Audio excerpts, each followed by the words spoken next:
Bismillah Rahman Rahim. Assalamu alaikum. Welcome to Capital Talk. Today we have with us Mr. Richard Olson, Ambassador of United States of America to Pakistan.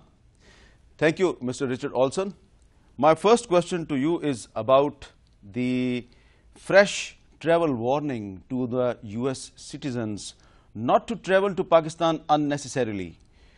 Mr. Ambassador, don't you think that this fresh travel warning, it's very long travel warning. I have the document, 6-page document of the travel warning.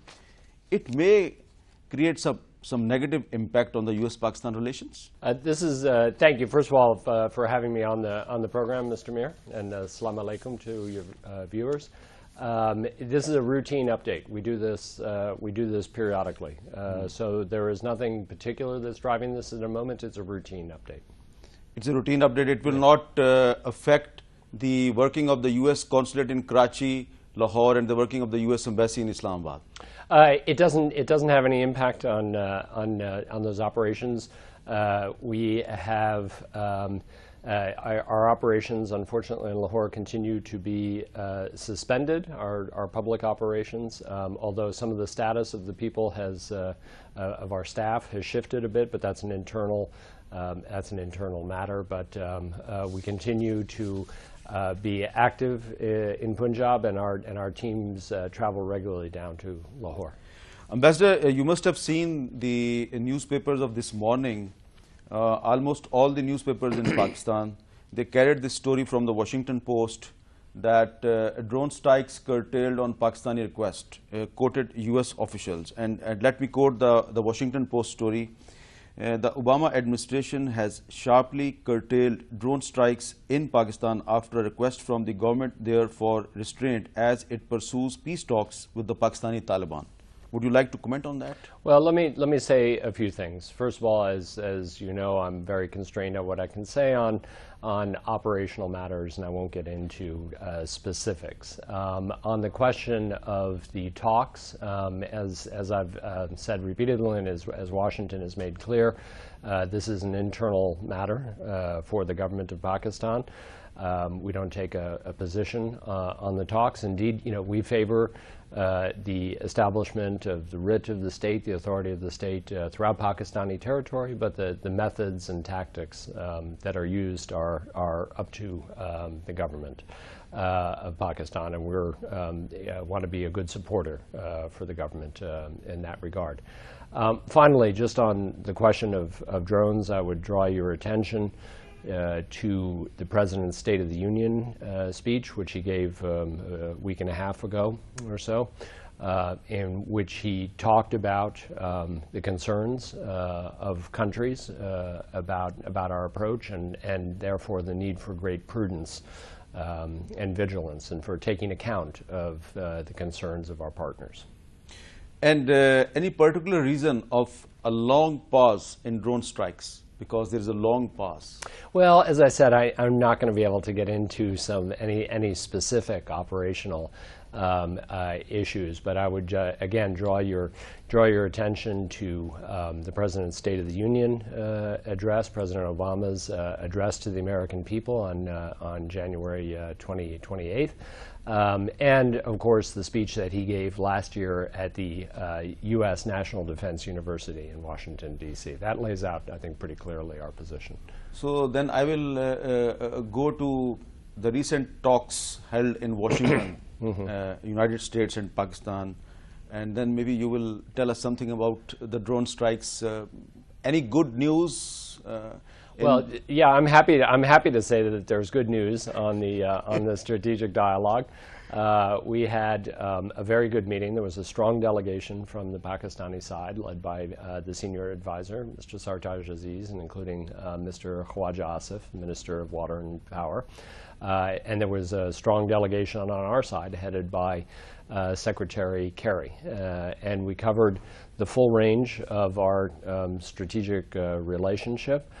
This was not, by the way, about talking about all the specific issues that we talk about on a day-to-day basis. It was more about strategic alignment and talking about the convergence in our interests, and where there are divergences, to talk candidly as partners about them.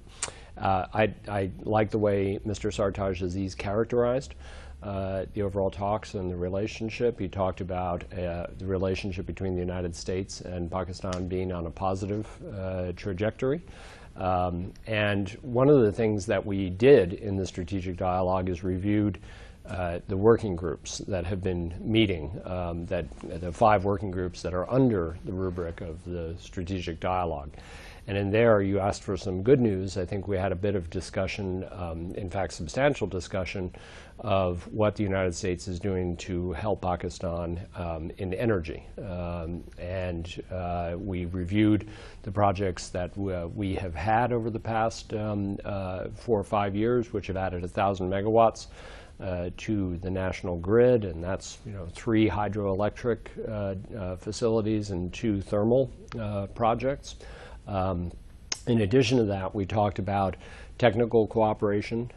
Minister Khawaja Asif visited with his counterpart, our Secretary of Energy, Mr. Moniz, and they talked about ways in which our extensive research in various fields, such as non-conventional gas, renewables, could be made available to Pakistan in terms of technical cooperation. So we think that was a very positive set of engagements.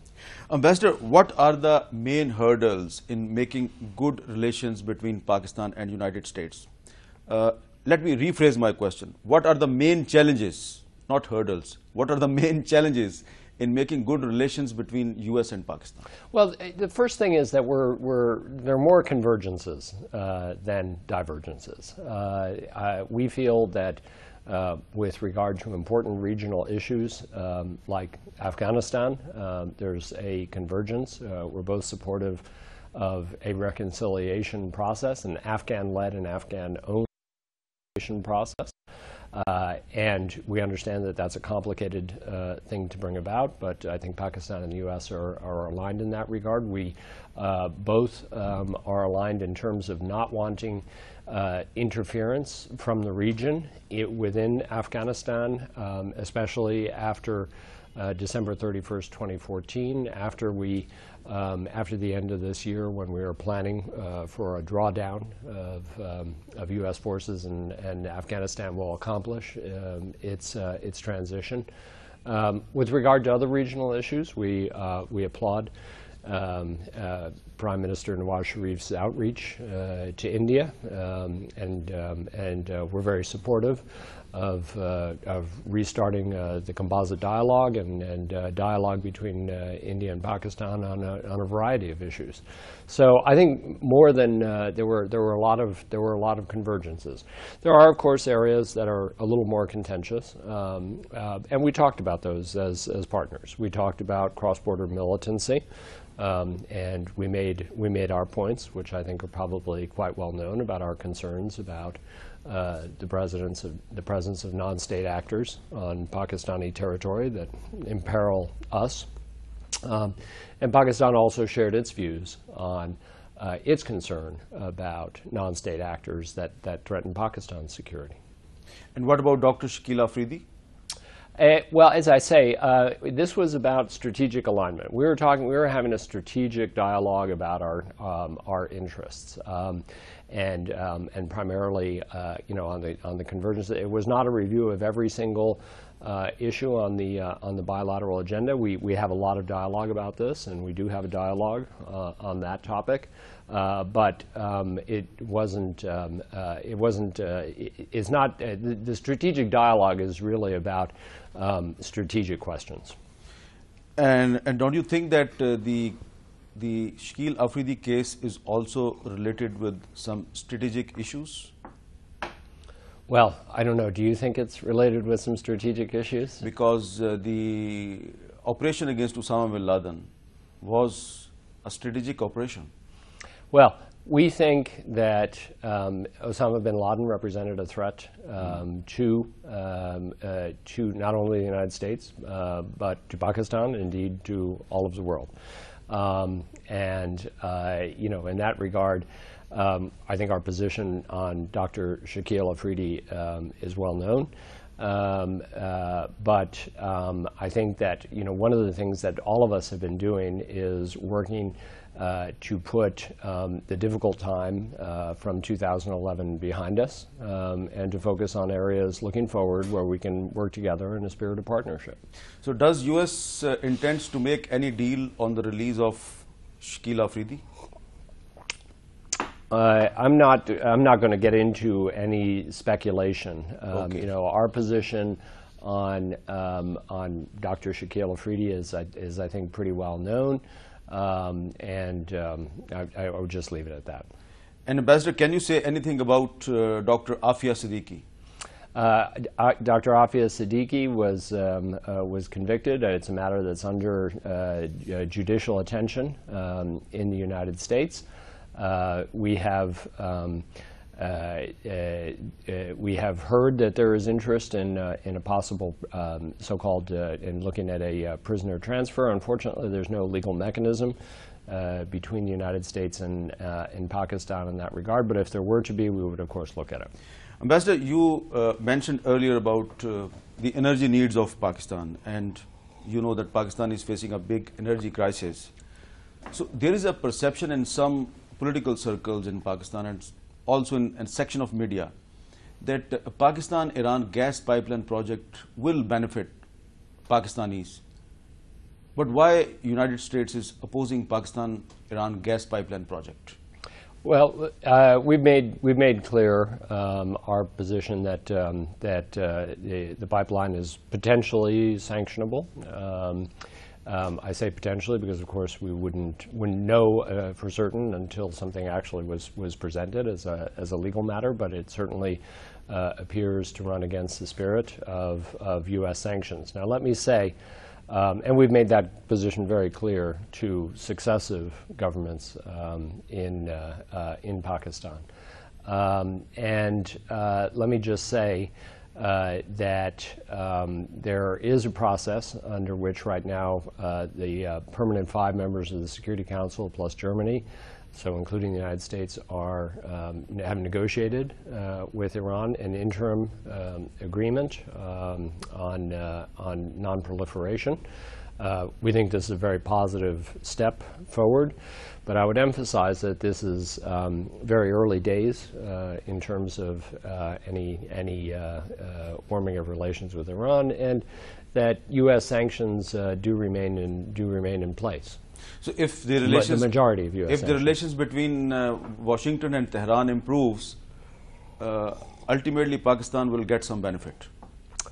Well, as I say, I'm not going to speculate on where relations go because we have some very, very difficult issues still to negotiate with the Iranians. We're encouraged with the progress that has been made so far, but we still have many, many difficult issues to get through. And it's not just the United States, I would emphasize.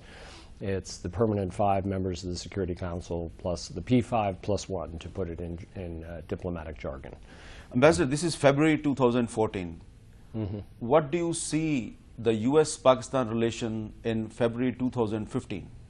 I'm sorry, the U.S.-Pakistan relationship in... The future of the U.S.-Pakistan relations in 2015. In 2015. Well, to tell you the truth, when I think about relations between the United States and Pakistan, I try to think very long term. I try to think, where do we want to be, not in 2015, but in 2050? Where do we want to be for the time when Pakistan is, one of the 4th largest country in the world demographically, an important country within the region and indeed globally, a country with nuclear weapons, an important partner for the United States. And so this is why I think that we want to focus on long-term issues. We want to focus on energy, which is of paramount concern to most Pakistanis. We also want to focus on economic development. We want to focus on how our assistance can be of the best use, but also to encourage investment and private sector involvement in Pakistan. And in that regard, I would like to mention one of the follow-ons to our energy working group, which we held in November last year in Washington. Minister Abbasi and I led a trade delegation to Houston, which is the energy capital of the world, to talk about to encourage American firms, oil majors and others, to invest in Pakistan in two areas. One would be in the importation of LNG, for which the government has a very aggressive schedule. And the other is in exploration and development of Pakistan's indigenous gas reserves. So I think this is the area that we want to encourage in future, is private sector involvement and as much as possible to privatize the relationship, make it about people to people. This is very important, the involvement of the private sector. Mm-hmm. So we also hope that the private investors from United States come to Pakistan. But don't you think that your recent travel warning to the US citizens will make some negative impact? Well, first of all, the travel advisory is our best advice to our citizens. We do this we do consular information sheets for every country in the world, and they carry our best advice. And I don't think there's anything in the travel advisory that would be that would come as a surprise to readers of Pakistani newspapers, or indeed to viewers of Hamid Mir's show. So nothing to worry. There's no surprises. Nothing to worry there. And we take the advice that we give to our citizens very, very seriously. But at the same time, there are investors who come here and in other places around the world where there are security challenges, and where there are business opportunities, the business will follow. And indeed, the United States is one of the largest investors in Pakistan, historically and still to this day. And we have a number of American companies that operate very successfully here. And they appreciate the fact that there are many liberal features to the economy in terms of being able to repatriate profits, ability to convert easily, and those are things that I think are important. And the company, as I say, the American companies that have been here and have been established for some time do well. And so we try to get that word out to others and encourage them to come and take a look at the opportunities. Ambassador, unusual question for you, unexpected question for you, if you don't mind. Okay. The former president of Pakistan, Mr. Pervez Musharraf, he wants to go to United States for his medical treatment. Yeah. But he's also required in the Pakistani courts. So would you like to say anything? What is the stance of the US government on Musharraf?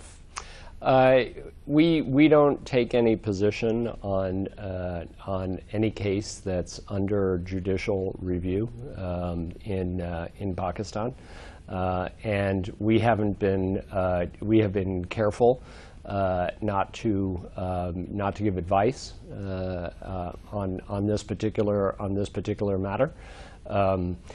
We of course had relations with Mr. Musharraf's government, but it was he was the head of state of Pakistan, and we had good relations with Pakistan.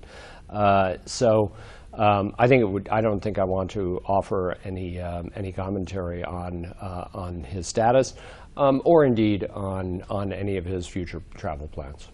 Okay, my last question. Ambassador, 2014 is very important for United States, for Afghanistan, and also for Pakistan. But the Afghan president, Mr. Hamid Karzai, is not signing a security agreement with United States. Mm-hmm. So don't you think that if it is delayed, the security of the whole region will be compromised?